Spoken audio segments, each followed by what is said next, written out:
Olá, boa noite a todos. Jesus nos abençoe. Vamos iniciar as nossas atividades doutrinárias, saudando a todos aqueles também que nos acompanham pelo meio virtual. Caracteres da perfeição. Amai os vossos inimigos, fazei o bem àqueles que vos odeiam, e orai por aqueles que vos perseguem e vos caluniam. Porque se não amais senão aqueles que vos amam, que recompensa com isso tereis? Os publicanos não o fazem também? E se vós não saudardes, senão vossos irmãos, que fazeis nisso mais que os outros? Os pagãos não o fazem também? Sede, pois, vós outros perfeitos, como o vosso Pai Celestial é perfeito. Mateus, capítulo 5, versículos 44, 46, 47 e 48. Então, essa é a nossa mensagem de abertura. Vamos agradecer por tudo que nós recebemos no dia de hoje, pelas experiências que vivemos, por tudo que nos foi oportunizado. Agradecemos pela vida, agradecemos pela família que temos, com todas as dificuldades que porventura tenhamos dentro de nossa família, mas é com ela e dentro dela que estamos, de alguma forma, vencendo na encarnação. Vamos pedir aos bons espíritos, toda esta comunidade, cada casa, cada família. Peçamos pelos hospitais psiquiátricos de toda Salvador, em especial pelo Juliano Moreira, aqui nosso vizinho. Peçamos pelo Hospital Roberto Santos. Peçamos por essa instituição que nos abriga hoje e que nos dá a oportunidade e as possibilidades de realizarmos o nosso trabalho. Jesus nos abençoe, tenhamos uma noite de bons estudos. Que assim seja.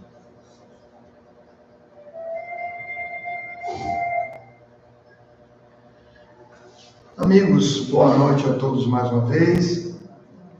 Hoje nós estamos realizando mais uma transmissão na Casa da Seta, Casa de Evangelho, Trabalho e Amor, e hoje com um tema muito especial, um tema retirado da obra Encontro Marcado, uma psicografia de Chico Xavier e o Espírito Comunicante, Emmanuel, o guia de Chico Xavier. E hoje nós vamos falar um pouquinho sobre um dos capítulos dessa obra, que é um capítulo que fala sobre cooperar com Deus. Né? Olha que a gente já foi logo para o patamar mais elevado, né? Que é a cooperação com Deus. E esse texto de Emmanuel é um texto muito bonito, muito assim profundo. Nós tiramos alguns pontos nos itens desse texto, acrescentamos algumas outras coisas para a gente fazer esse trabalho nosso de hoje. E eu já abri, na verdade, esse trabalho com essa mensagem que está no Evangelho de Mateus, no capítulo 5, versículos 44, 46, 47, 48, que nós lemos aqui, que é exatamente onde Jesus ele vai falar sobre o amor como o ato mais especial da nossa perfeição. Né? É como se nesse texto que nós lemos, amai os vossos inimigos, né? Assim, fazei o bem àqueles que vos odeiam, orai por aqueles que vos perseguem e vos caluniam. Né? Porque se não for assim, se você só amar aqueles que te amam, ou só amar os seus, que mérito você terá? Ou seja, que recompensa você vai obter?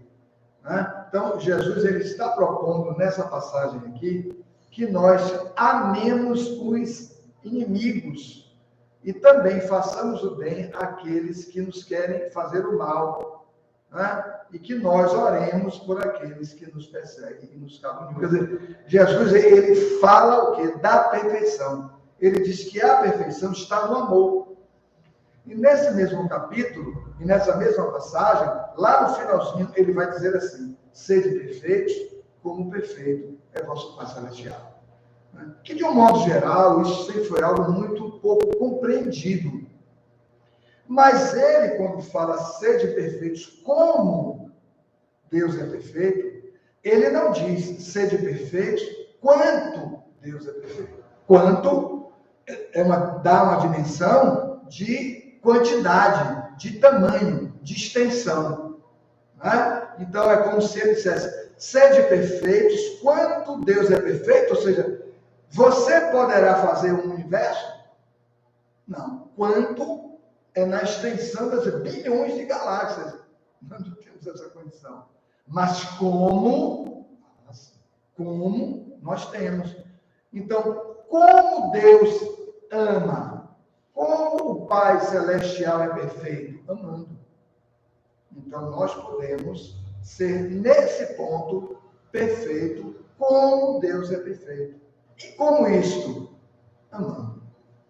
Né? Então, é com essa expressão que eu queria abrir esse texto. Emmanuel não fala sobre isso, eu estou trazendo para a nossa reflexão, tá certo? Porque, na verdade, quando nós vamos à questão 115 do Livro dos Espíritos, Kardec vai perguntar mais ou menos isto. Ele vai perguntar assim, dos espíritos, uns foram criados bons e outros maus? Os espíritos dizem, não. Todos foram criados por Deus, simples e ignorantes. Porém, com uma tarefa. E essa tarefa é a tarefa do indivíduo se melhorar a si mesmo. Essa é a primeira das nossas tarefas. Né? Então, Deus nos dá os recursos para a nossa melhoria. Porém, é necessário que nós façamos isso. Né? Quer dizer, é o primeiro trabalho. Nós só vamos alcançar a perfeição de amar se começarmos amando. E esse primeiro amor é a Deus, como Jesus se refere, ama a Deus, quer dizer, e ama o próximo como você se ama. Então, é nessa estrutura evolutiva que nós estaremos no momento em que criarmos a nossa consciência sobre isso, né? Da vontade de crescer, do desejo de crescer, de nos aplicarmos no crescimento de nós mesmos, é que nós vamos iniciar a tarefa junto com Deus. Porque que é cooperar? O nosso tema é cooperação com Deus. Mas o que é cooperar? Cooperar é operar, ou seja, agir com. Quem coopera, age com alguém. Aqui é um grupo, aqui é uma casa espírita. Neste grupo, há cooperação. Todo mundo faz uma parte, todo mundo faz um pouquinho desse trabalho. A somatório de todos os trabalhos, que é a cooperação, forma o trabalho. O trabalho acontece porque alguém abre a casa, alguém faz a limpeza da casa, alguém arruma as cadeiras, alguém prepara a água, alguém arruma os livros, né? Alguém se estrutura para aplicar o passe, outros para fazer o atendimento fraterno, outros para promover as campanhas onde vão ser recolhidos os recursos para pagar as cestas básicas, os enxovais, outros já vão coordenar grupos, outros já vão fazer palestras, outros, sim, tudo que a casa faz. Mas é o fruto da cooperação. Né? Nosso André, na parte técnica aí, também ligado aos trabalhos da tesouraria. Quer dizer, sem esse trabalho, como faremos? Seria muito mais difícil. Alguém teria que fazer esse outro trabalho para que o trabalho acontecesse. E é sempre assim. Alguém teria que ir assumindo tarefas de outros. Então, cooperar com Deus é operar com Ele. Agir com Deus, juntamente com Ele, para realizar o trabalho. O médium, Se o médium quiser fazer tudo a partir dele mesmo, ele está perdido, ele está à deriva. Então, existem determinadas condições e determinadas qualidades para que essa cooperação com Deus aconteça. A primeira delas, o primeiro movimento necessário, pedir. Nós vamos ter que, à medida que nossa consciência se expande, a gente entende que o universo, a obra, vamos tratar assim, a obra, a criação de Deus, que é a obra, ela é o resultado da vontade de Deus. Nós precisamos conhecer a vontade de Deus. Jesus fala isso. Se você tomar um fragmento do Pai Nosso, você vai ver isso. No momento onde ele diz assim, primeiro ele exalta Deus, né? Pai que estás nos céus. Onde estão os céus? Os céus é tudo. Céus é tudo. Mas céus também é mundo íntimo de cada pessoa. Então Deus está em paz. Pai que estás nos céus, santificado seja o vosso nome, ou seja, que Deus seja para todos nós o que é mais sagrado. O que é algo santificado, sagrado para a pessoa. É isso que Jesus está querendo dizer. É como se ele dissesse assim, que seja Deus o tema fundamental de sua vida.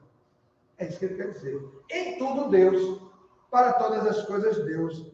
Mas Deus agora aqui, quando eu estou sofrendo, Deus depois que eu já resolvi meu problema todo, ele não está sendo o tema fundamental. Ele só é o tema fundamental quando você está em alguma dificuldade. Mas aquele que quer realmente cooperar com Deus, precisa ligar-se a ele. E aí é onde vem o terceiro fragmento, que Jesus diz assim, seja feita a tua vontade, assim na terra, quer dizer, no nível do consciente, no nível da nossa encarnação. Assim na terra, como ela está nos céus. Mas que céus? Os céus da totalidade, mas os céus também que está dentro de nós. Então, é necessário ter essa vontade, é necessário ter essa consciência. Quando a gente profere o Pai Nosso, às vezes nós não temos a consciência exata do que estamos dizendo. Isso é o que nós estamos falando para Deus. Às vezes parece que a oração é alguma coisa que está distante da gente. Nós sabemos assim, é um canal que eu estou criando com Deus. E vai ser, claro, é óbvio, porque você está elevando o pensamento até ele. Os Espíritos falam assim, né? Adorar a Deus, ligar-se a Deus, é elevar o pensamento até ele. Se você eleva o pensamento, vai tudo junto. Né? Vai coração, vai tudo junto. Porque o pensamento é aquilo que nós movimentamos e pomos em algum lugar. Né? Então, nesse sentido, com essa consciência, que nossa vontade se alia, quer dizer, se ajusta à vontade de Deus. Seja feita a vossa vontade, Deus, assim na terra como nos céus. Né? Então, é como se nós pudéssemos dizer assim, vontade humana igual, aquele símbolo de matemática, né? Igual à vontade divina. Aí nós vamos começar o nosso processo de cooperação consciente. Porque às vezes nós cooperamos de forma inconsciente. Mas não vamos entrar nisso agora. Senão a gente vai ter que ir para os reinos inferiores, aí vai ficar bem extenso. Né? Então, mas nós estamos falando da cooperação consciente. Queremos isso, queremos fazer. Já escolhemos fazer isso com Deus. Porque Ele é onipresente. Mesmo que eu não tenha ciência de Deus, Ele está em todo lugar e está em nós.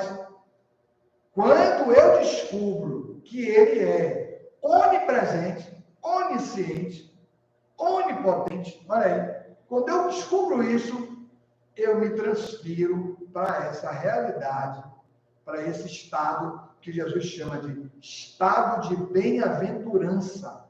Olha aí, estado de bem-aventurança, que é o estado íntimo daquele que se põe em Deus.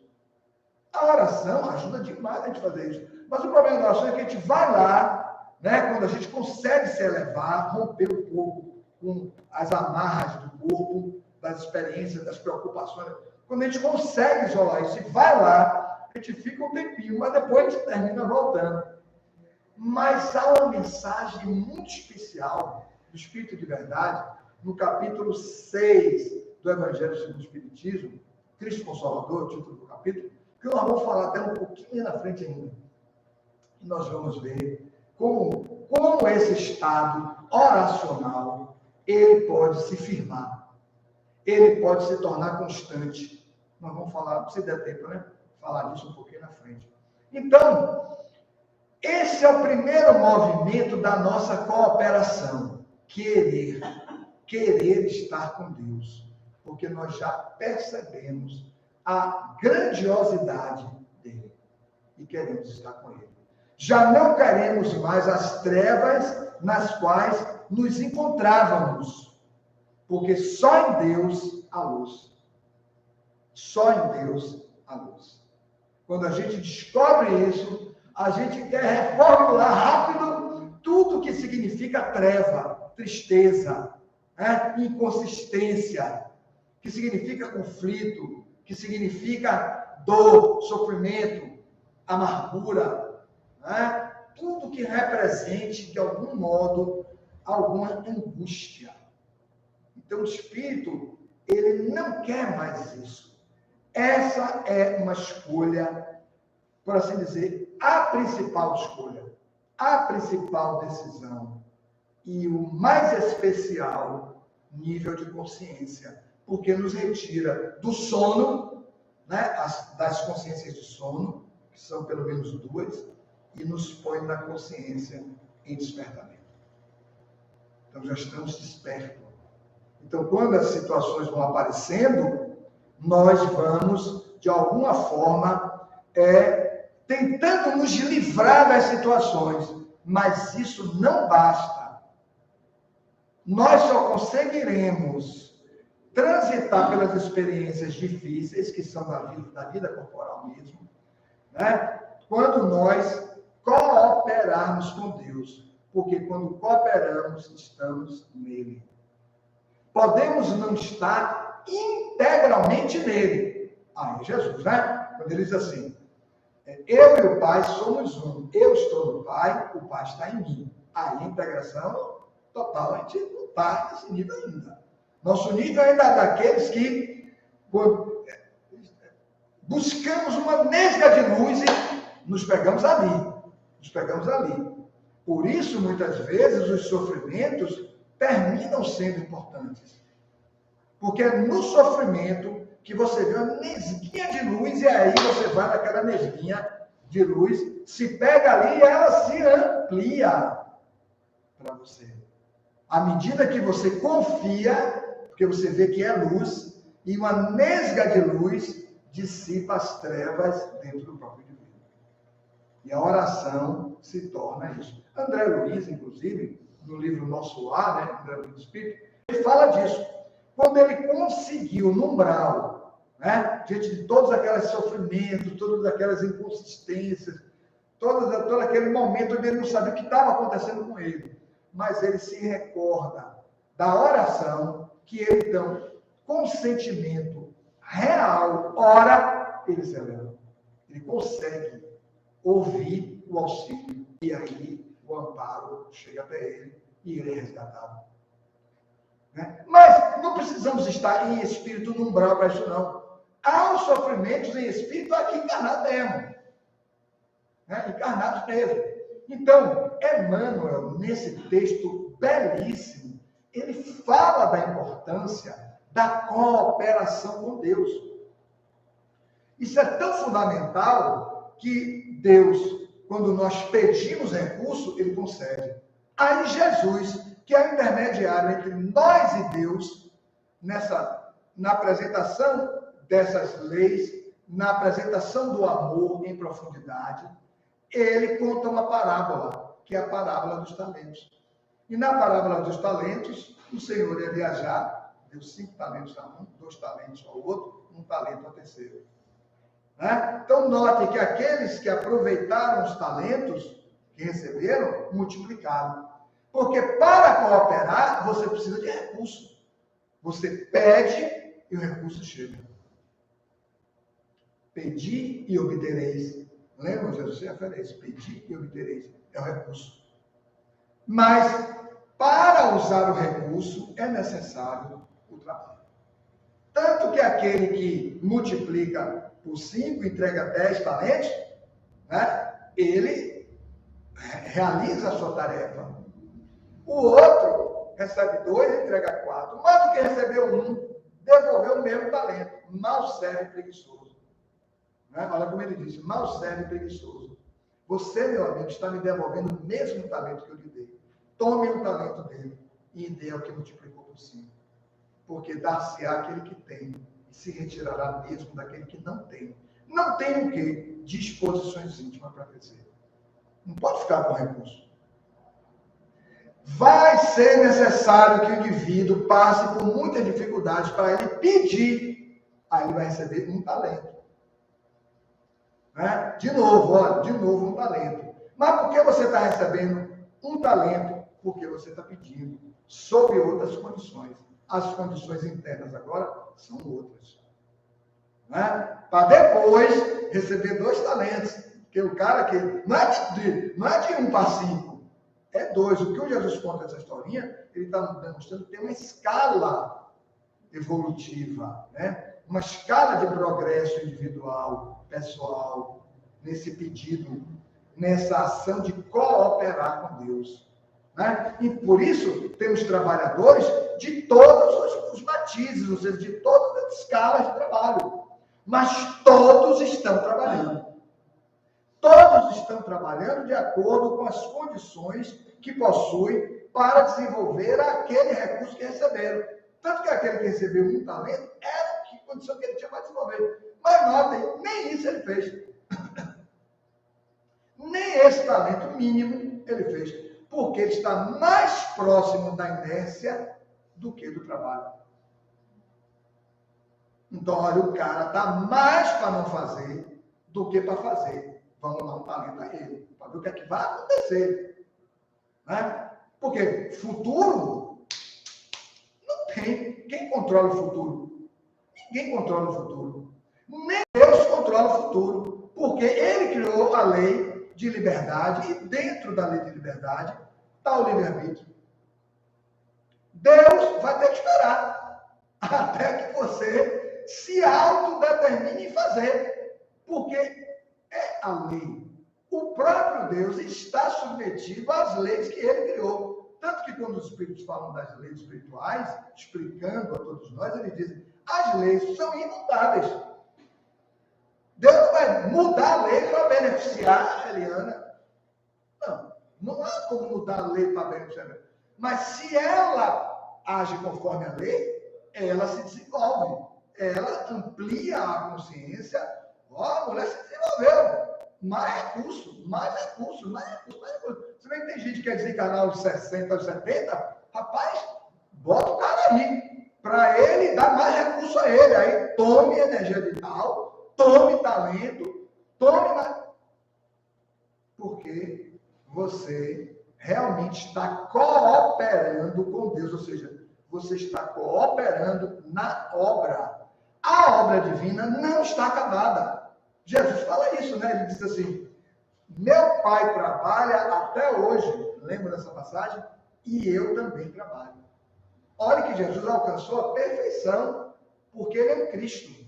Mas ele está trabalhando ainda. Imagine, a gente não quer fazer mais nada na vida, né? Então, na verdade, à medida que você entende e cria essa consciência, é à medida também que o recurso chega. E você vai cada vez mais se afastando da sua própria inferioridade. E você vai, então, se auto-iluminando. Essa auto-iluminação é por dentro. Né? Ela é por dentro. Né? Joana de Ângeles chama esse estado de iluminação interior de auto-iluminação ou estado luminoso. Luminoso. Que é a mesma coisa. é um estado onde você faz luz por dentro. Claro, se o seu interior é iluminado, todo o seu exterior é iluminado. Não há nada que seja emitido como vibração de luz que não nasça do mundo interno.